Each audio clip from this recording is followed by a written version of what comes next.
बिस्मिल्लाहिर्रहमानिर्रहीम। जी स्टूडेंट्स, आज हम स्टडी करेंगे सीरीज रेजोनेंस सर्किट के बारे में थोड़ा सा देखेंगे। ऑल दो टॉपिक हमने स्टडी कर लिया हुआ है, लेकिन हमारा जो आज मेन टॉपिक है वो है पैरेलल रेजोनेंस सर्किट। लेकिन वो टॉपिक पढ़ने से पहले इसका थोड़ा सा ओवरव्यू या इसको थोड़ा सा रिकॉल करना ज़रूरी है। इस टॉपिक में हमने ये देखा था कि अगर लेट्स सपोज हमारे पास अल्टरनेटिंग सोर्स है, ठीक है, अल्टरनेटिंग वोल्टेज या करंट सोर्स है, उसको हमने कनेक्ट किया हुआ है रेजिस्टर के साथ, इंडक्टर के साथ और कैपेसिटर के साथ, और ये तीनों पैरेलल में अटैच्ड हैं, सॉरी सीरीज में अटैच्ड हैं, ठीक है, सीरीज कॉम्बिनेशन में लगे हुए हैं। और हर एक कंपोनेंट अपनी अपनी फ्रीक्वेंसी पे ऑपरेट करेगा।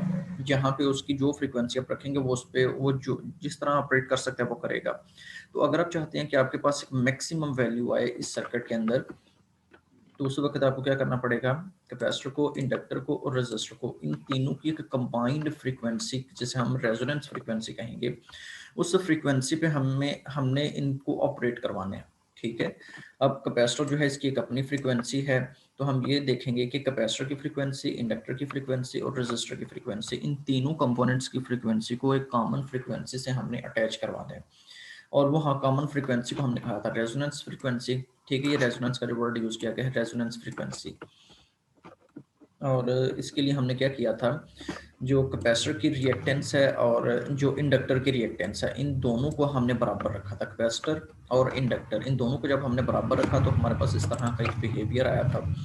X C is equal to one by omega C और X L is equal to omega L. ये X L is equal to omega L और X C is equal to one by omega C. ये resistance है inductor की और ये resistance है capacitance की। अपने दोनों रेजिस्टेंसेस को इक्वल रखना है। ठीक है, अच्छा, अब हम दोनों जब फ्रीक्वेंसीज को इक्वल रखेंगे, ये ओमेगा आर किसकी फ्रीक्वेंसी है, ये है जी एक्स एल इंडक्टर की, और 1/ओमेगा सी किसकी है, ये कैपेसिटर की है। अच्छा, दोनों को हमने बराबर रखा है, तो दोनों को बराबर करके इक्वेट हमने करना है। इक्वेट करके हम ओमेगा की वैल्यू निकालेंगे। ओमेगा की वैल्यू ये बनेगी 1/L C²रूट। और यहाँ से हम क्या फ्रीक्वेंसी निकालेंगे, F R is equal 1/2π LC, क्योंकि ओमेगा जो है वो 2πf के इक्वल होता है, और एफ यहाँ पे रहेगा, 2π यहाँ पे आ जाएगा इक्वेशन के दूसरी साइड पे। तो ये हमारे पास रेजोनेंस फ्रीक्वेंसी की इक्वेशन बनेगी। बड़ा डिटेल टॉपिक हमने स्टडी किया था, तो सिर्फ इसका मैं आपको ओवरव्यू दे रहा हूँ। अच्छा, अब इसकी जो मेन चीज़, इसकी जो चीज़ें थी वो इसकी प्रॉपर्टीज़ हैं। इसकी 5 प्रॉपर्टीज़ हैं।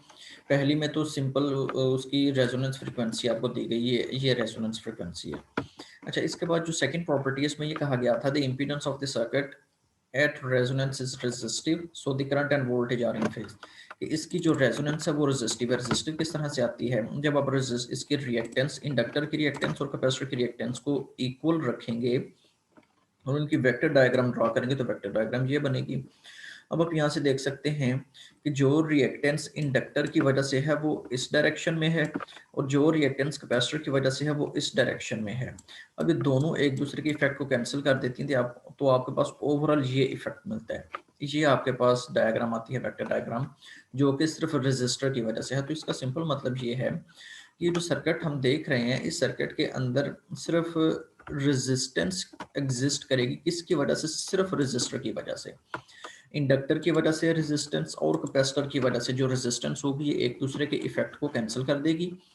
इसका मतलब सिंपल तरीके से ये बनता है कि ना तो कैपेसिटर अपनी रेजिस्टेंस इस सर्किट में जो है वो इन्वॉल्व करेगा, और ना इंडक्टर अपनी रेजिस्टेंस इस सर्किट के अंदर शामिल करेगा। तो इन दोनों की कोई भी रेजिस्टेंस नहीं होगी। रेजिस्टेंस किसकी होगी, सिर्फ रेजिस्टर की होगी। ठीक है, तो ये वेक्टर डायग्राम है। तो इसका मतलब है रेजिस्टेंस जो है वो बहुत हद तक रिड्यूस हो चुकी है, क्योंकि ना तो कैपेसिटर की है और ना इंडक्टर की है। तो सिर्फ थोड़ी सी जो रेजिस्टेंस जो रेजिस्टर की है, सिर्फ वो सर्किट के अंदर रहेगी। तो इसका मतलब है जो करंट है, जब रेजिस्टेंस कम होगी तो करंट मैक्सिमम होगी। ये करंट का ग्राफ है। ठीक है, रेजिस्टेंस जब बिल्कुल कम हो जाएगी तो करंट क्या होगी, मैक्सिमम वैल्यू को अप्रोच करेगी। अच्छा, if the amplitude of source voltage is constant, the current is maximum at resonance frequency and it's equal to V naught divided by R, the variation of a current with frequency। ठीक है, ये diagram दिखाई गई है fourth point के लिए। इससे पहले थर्ड पॉइंट हम देखते हैं, the impedance of the circuit is minimum at this frequency and is equal to R. कि जो इम्पीडेंस है सर्किट की वो मिनिमम है। इम्पीडेंस का मतलब है combined resistance of capacitor and inductor, तो वो मिनिमम होगी। अब कंबाइंड रेजिस्टेंस कैपेसिटर की और इंडक्टर की तो नहीं है। ठीक है, अब किसकी रेजिस्टेंस सिर्फ सर्किट में है? सिर्फ रेजिस्टर की। तो इसका मतलब है कि सर्किट की रेजिस्टेंस बहुत कम है और करंट जिसकी वजह से मैक्सिमम वैल्यू को अप्रोच करेगा। अच्छा, the amplitude of a source voltage is constant, current is maximum at the resonance frequency and it is equal to V naught over R। ठीक है जी, तो अब ये करंट, इसको हम रेजोनेंस करंट भी कहते हैं। IR is equal to V naught divided by R। Fourth point भी मैं आपको फिफ्थ पॉइंट भी बताया हुआ था।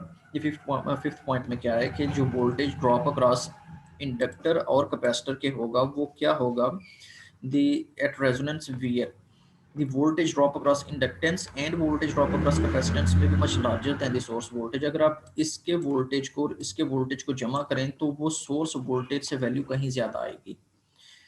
तो ये इसकी प्रॉपर्टीज थी जो हमने रिकॉल की। आज हमारा जो मेन टॉपिक है वो है पैरेलल रेजोनेंस सर्किट। ये वाला टॉपिक है आज हमारा मेन टॉपिक। तो इसके अंदर भी एग्जैक्टली वही सारे प्रोसेसेस हो रहे हैं, बस इसमें फ़र्क ये है कि आपने इंडक्टर को और कैपेसिटर को आपने क्या किया है, यहाँ पे लगा दिया एक अल्टरनेटिंग वोल्टेज सोर्स में जो कि पैरेलल कॉम्बिनेशन में है। ठीक है, तो यहाँ पे रजिस्टर नहीं लगाया गया, लेकिन अगर आप रजिस्टर कनेक्ट करना चाहते हैं तो यहाँ पे आप इसका रजिस्टर इस तरह से भी कनेक्ट कर सकते हैं। तो ये रजिस्टर हो जाएगा, ये इंडक्टर है और ये कैपेसिटर है। ठीक है, अब आपने उसी तरह से RCL सर्किट, ठीक है, जिस तरह आपने, अच्छा यहाँ पे उसने सिर्फ LC सर्किट दिखाया गया, LC पैरेलल सर्किट। ठीक है, अगर आप सिर्फ LC पैरेलल सर्किट रखना चाहते हैं तो LC भी सर्किट कर सकते हैं, लेकिन अगर आप RC रखना चाहते हैं तो आप RC भी कर सकते हैं।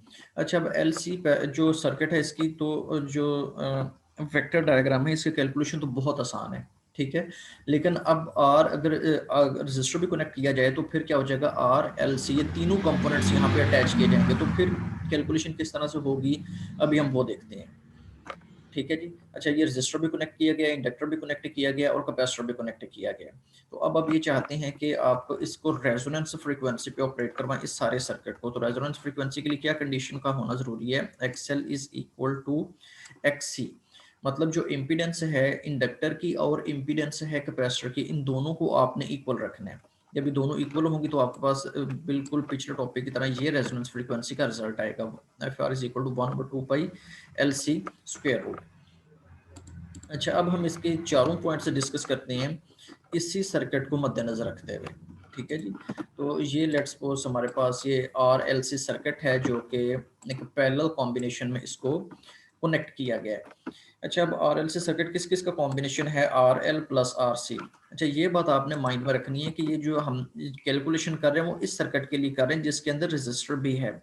अब जब आप तीनों चीज़ें समझ लेंगे तो फिर आपके लिए सिर्फ इंडक्टर और कैपेसिटर का कॉम्बिनेशन फाइंड करना बड़ा आसान होगा। ठीक है जी, तो RC सबसे पहले हम देखते हैं कि RLC सर्किट, इसमें RL और RC ये दो जो कंपोनेंट्स उसको स्प्लिट अप करें तो इस तरह से RL प्लस RC, इसको आपने इस तरह से स्प्लिट करना है। अच्छा, RC सर्किट जो है वो उसकी वेक्टर डायग्राम किस तरह से बनेगी, सबसे पहले आपने वेक्टर डायग्राम बनानी है रजिस्टर की। ये रजिस्टर की वेक्टर डायग्राम है। ठीक है, जिसमें करंट और वोल्टेज दोनों फेज में है। और ये जो डायग्राम है ये कैपेसिटर की डायग्राम है। ठीक है, जिसमें करंट लीड कर रहा है और वोल्टेज लैग कर रहा है। अगर आप इस डायग्राम को और इस डायग्राम इन दोनों को कंबाइन करें तो आपके पास ये कंबाइंड डायग्राम बनेगी। अच्छा, आपने कंबाइन किस तरह से करना है, आपने कंबाइन इस तरह से करना है कि जो वोल्टेज है उसको आपने रेफरेंस अपना कंसिडर करना है। पिछले टॉपिक में हमने क्या किया था, जो सीरीज टॉपिक था सीरीज वाला, उसमें हमने ये देखा था जो करंट है उसको हमने रेफरेंस कंसिडर किया हुआ है। उसकी रीजन ये थी, जब कोई भी कंपोनेंट आप 2 3 5 7 या 10 या इससे ज्यादा कंपोनेंट्स आप सर्किट में अटैच करते हैं सीरीज के अंदर, तो हर कंपोनेंट के अक्रॉस जो करंट है उसकी वैल्यू सेम रहती है, लेकिन वोल्टेज डिफरेंट होता है। तो इसलिए हमने ये कहा था कि करंट को रेफरेंस कंसिडर कर लेते हैं क्योंकि वो तो हर कंपोनेंट के अक्रॉस सेम रहेगी।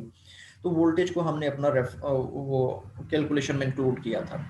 ठीक है, यहाँ पे क्या हो रहा है, यहाँ पे हमारे पास पैरेलल सर्किट है और पैरेलल सर्किट में क्या होता है, जो वोल्टेज है वो सेम रहता है, जो करंट है वो डिफर करती है हर कंपोनेंट के अक्रॉस। तो यहाँ पे हम वोल्टेज को अपना रेफरेंस कंसिडर करेंगे। अब ये देखिए वोल्टेज भी एक्स एक्सिस के लॉन्ग है और इसका वोल्टेज भी एक्स एक्सिस के लॉन्ग है। ये वोल्टेज किसका है, रेजिस्टर का, और ये वोल्टेज किसका है, इंडक्टर का। तो वोल्टेज ऑफ रेजिस्टर ये भी एक्स एक्सिस में है, तो वोल्टेज ऑफ इंडक्टर ये भी एक्स एक्सिस में है। तो इसका मतलब है ये तो रेफरेंस में आ गए।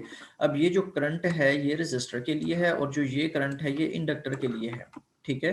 तो अब आपने इस डायग्राम को और इस डायग्राम को मर्ज करके ये डायग्राम बनानी है, जिसमें जो जो करंट है एक्स एक्सिस के लॉन्ग वो इस डायरेक्शन में है, ठीक है, और ये जो इंडक्टर की करंट है वो इस डायरेक्शन में है। ये तो सेम है, ये वोल्टेज और ये वोल्टेज, इसको आपने शामिल नहीं करना, ठीक है, इसको आपने शामिल करना और इसको शामिल करना, इन दोनों डायग्राम्स को मिला के ये डायग्राम बनेगी। अब ये डायग्राम वेक्टर डायग्राम किसकी है, आर सी की, ठीक है, जब आपने इसको पैरेलल में कनेक्ट किया। अच्छा, अब हम डायग्राम बनाते हैं vector diagram of resistance and inductor, resistor और इंडक्टर की वेक्टर डायग्राम।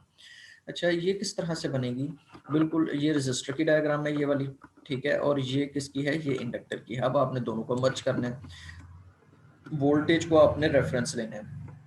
तो वोल्टेज को रेफरेंस लेने के लिए ये ज़रूरी है कि जो वोल्टेज की लाइन है वो एक ही एक्सिस में आ रही हो, ठीक है जी।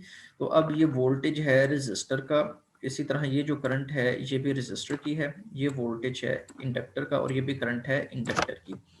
तो आप ये इस तरह से करें कि ये जो वेक्टर डायग्राम है इसको आप रोटेट करवाएं, ठीक है, इसको एंटी क्लॉकवाइज डायरेक्शन में इस तरह से रोटेट करवाएं 90 के एंगल पे। तो जब ये रोटेट करवाएंगे तो ये जो करंट है ये नीचे आ जाएगी, और ये जो वोल्टेज है वो इस एक्सिस में आ जाएगा, ये इस एक्सिस में आ जाएगा, और ये नीचे आ जाएगी वो करंट, ठीक है, VL, और ये IL हो जाएगा ये।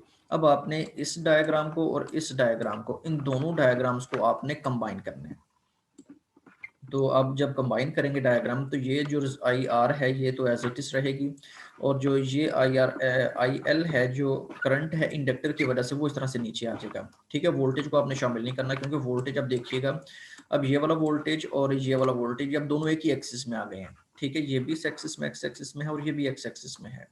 तो इसका मतलब है कि हम वोल्टेज को तो शामिल नहीं करेंगे, इसको हमने रेफरेंस कंसिडर कर लिया हुआ है, रेफरेंस कंसिडर किया हुआ है। अब ये वाली करंट और ये वाली करंट, इन दोनों को आपने, ये वाली करंट और ये वाली करंट, इन दोनों को आपने सर्किट में अपनी डायग्राम में शामिल करना है। ये करंट किस वजह से है, रेजिस्टर की वजह से, और ये करंट किस वजह से है, इंडक्टर की वजह से। तो इन दोनों डायग्राम्स को आप कंबाइन करके ये डायग्राम बना देंगे। अब ये डायग्राम किसकी डायग्राम है, आर एल की। अच्छा, अब ऐड बोथ डायग्राम्स, इस डायग्राम को और जो ये डायग्राम बनी थी इस डायग्राम्स को आप ऐड कर दें, आर सी और आर एल को ऐड करें, आपके पास आर एल सी सर्किट बन जाएगा। ये दोनों डायग्राम्स की वेक्टर रिप्रेजेंटेशन है, ठीक है, ये डायग्राम और जो पहले हमने डायग्राम देखी थी। अच्छा, यहाँ पे अब देखिएगा आई सी, और ये वेक्टर डायग्राम है आई सी आर एल, ये आई एल और ये आई आर। अच्छा, अब ये कंप्लीट डायग्राम है आर एल सी सर्किट की,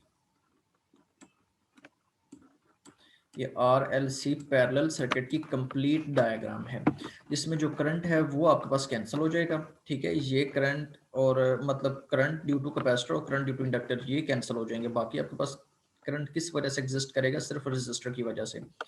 अगर आप इसको सीरीज के साथ कंपेयर करके देखें तो सीरीज में हमारे पास क्या इसका ओवरऑल रिजल्टेंट आया था, ओवरऑल हमारे पास रिजल्टेंट ये आया था कि जो रेजिस्टर है उसकी वजह से रेजिस्टेंस शामिल होगी सर्किट के अंदर, ठीक है, मतलब उसमें कैपेसिटेंस, उसमें जो रेजिस्टेंस थी इंडक्टर और कैपेसिटर की वजह से वो कैंसिल हो रही थी, लेकिन यहाँ पे करंट कैंसिल हो रही है, तो इसका मतलब है रेजिस्टेंस मैक्सिमम है, ठीक है, क्योंकि ना तो कैपेसिटर की वजह से जो करंट है वो सर्किट में इन्वॉल्व हो रही है, और ना इंडक्टर की वजह से जो करंट है वो सर्किट में इन्वॉल्व हो रही है। तो ओवरऑल जो करंट किस वजह से गुजरेगी, सिर्फ इस वजह से, रेजिस्टर में से जो करंट फ्लो हो रही है ना, सिर्फ वही सारे सर्किट में डोमिनेट रहेगी, वही सारे सर्किट में घूमती रहेगी, ठीक है जी। तो इसका मतलब है जो करंट है वो तो अपनी मिनिमम वैल्यू पर ही ऑपरेट होगा, ये जो पैरेलल सर्किट है ये करंट की मिनिमम वैल्यू पे ऑपरेट होगा। तो इसका मतलब है अगर करंट मिनिमम होगी तो जो रेजिस्टेंस है वो क्या होगी, वो मैक्सिमम होगी, वो ज्यादा से ज्यादा होगी, इसलिए करंट मिनिमम मिनिमम है ना, ठीक है। तो ये आपके पास वेक्टर डायग्राम बनेगी। ये वेक्टर सिर्फ जो कि ये वेक्टर क्या शो कर रहे हैं कि और साथ ही हमने आई आर भी लिखा हुआ है कि करंट सिर्फ रेजिस्टेंस की वजह से गुजर रही है। अच्छा, अब पावर फैक्टर की बात करते हैं। पावर फैक्टर क्या होता है, P is equal to V I cos theta, ये पावर फैक्टर की इक्वेशन है। अच्छा, अब अगर रेजिस्टर की वजह से करंट गुजर रही है तो इसका मतलब है कि रेजिस्टर की जो प्रॉपर्टीज हैं एसी में वो सिर्फ इन्वॉल्व होंगी, और हमें पता है जब रेजिस्टर हम कनेक्ट करते हैं अल्टरनेटिंग करंट में तो उसका जो करंट है और वोल्टेज है वो दोनों एक ही फेज में होते हैं, तो दोनों के दरमियान एंगल कितना हो जाएगा, 0 डिग्री।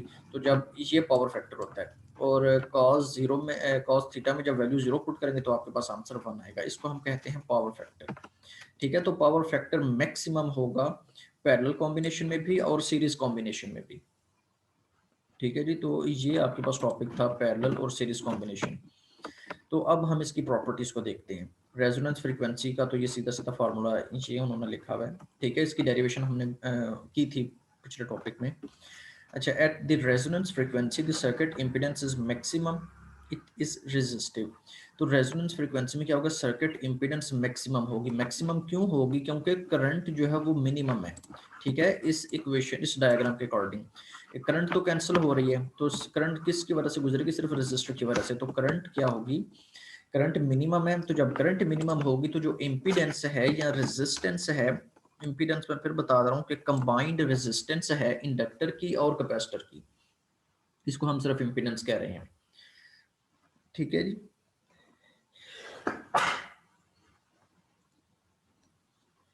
तो ये इम्पीडेंस है, तो इम्पीडेंस मैक्सिमम होगी। अच्छा, at the resonance the current is minimum. ठीक है, रेजोनेंस में करंट मिनिमम होगी and in phase with the applied voltage. तो ये करंट मिनिमम है। ठीक है, तीसरे पॉइंट में क्या कहा गया कि at resonance the current is minimum. Current minimum होने का मतलब ये है कि ना तो कैपेसिटर की शामिल हो रही है ना इंडक्टर की शामिल हो रही है। तो करंट किस वजह से गुजर रही है, सिर्फ रेजिस्टर की वजह से। तो इसलिए सर्किट की जो करंट होगी वो मिनिमम होगी and it is in phase with the applied voltage. तो जाहिर बात है, जब रेजिस्टर में से करंट गुजरेगी तो इसका मतलब है सर्किट के अंदर सिर्फ रेजिस्टर ऑपरेट कर रहा है। तो जब रेजिस्टर ऑपरेट करेगा तो इसका करंट और रेजिस्टर की क्या प्रॉपर्टी होती है कि उसका करंट और वोल्टेज ये दोनों एक ही फेज में होते हैं। फोर्थ पॉइंट है, at resonance the branch current IL and IC में ईच भी larger than the source current. ठीक है, तो रेजोनेंस में क्या हो सकता है कि जो इंडक्टर की वजह से करंट है या कैपेसिटर की वजह से करंट है, इन दोनों की जो कंबाइंड इफेक्ट है वो सोर्स वोल्टेज से बड़ा हो सकता है। तो ये आपके पास ये टॉपिक था RLC पैरेलल कॉम्बिनेशन। अच्छा, ये डायग्राम क्या शो हो रही है, डायग्राम बता रही है कि रेजोनेंस फ्रीक्वेंसी और करंट का रिलेशन बता रही है। तो रेजोनेंस फ्रीक्वेंसी के ऊपर जो करंट है वो मिनिमम वैल्यू पे ऑपरेट करेगा। ठीक है, इसकी मिनिमम वैल्यू होगी। मिनिमम वैल्यू क्यों होगी, क्योंकि कैपेसिटर और इंडक्टर की करंट तो शामिल नहीं हो रही सर्किट में। ठीक है, तो इसलिए करंट किसकी वजह से फ्लो करी, सिर्फ रेजिस्टर की वजह से। तो इसलिए करंट की वैल्यू मिनिमम होगी एट रेजोनेंस फ्रीक्वेंसी। तो इसी फ्रीक्वेंसी के ऊपर हमारा सर्किट ऑपरेट करेगा।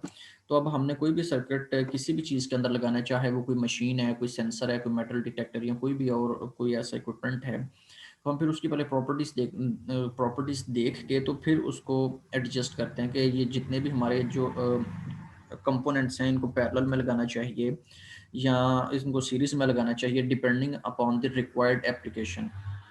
अगर आप चाहते हैं कि जो सर्किट आप बना रहे हैं उसमें जो इंडक्टेंस है वो ज़्यादा से ज़्यादा होनी चाहिए, तो जब ज़्यादा से ज़्यादा होगी तो आप सीरीज सर्किट बनाएंगे। सीरीज सर्किट को लो फ्रीक्वेंसी पे ऑपरेट करेंगे, उसको हाई फ्रीक्वेंसी पे ऑपरेट करेंगे तो क्या होगा, इंडक्टेंस डोमिनेट हो जाएगी। और अगर आप चाहते हैं कि आपकी कैपेसिटेंस ज़्यादा से ज़्यादा होनी चाहिए तो इसी तरह आप सीरीज सर्किट बनाएंगे और उस सीरीज सर्किट को लो फ्रीक्वेंसी पे ऑपरेट करेंगे तो उसकी कैपेसिटेंस ज़्यादा होगी। ठीक है, उसकी कैपेसिटेंस डोमिनेट करेगी। तो इसी तरह कोई भी आपके पास रिक्वायर्ड एप्लीकेशन है तो उसके अकॉर्डिंग आप इस तरह के सर्किट्स बनाते हैं और इस तरह के कंपोनेंट्स अटैच करते हैं। ठीक है जी, तो ये आपका टॉपिक था आज का।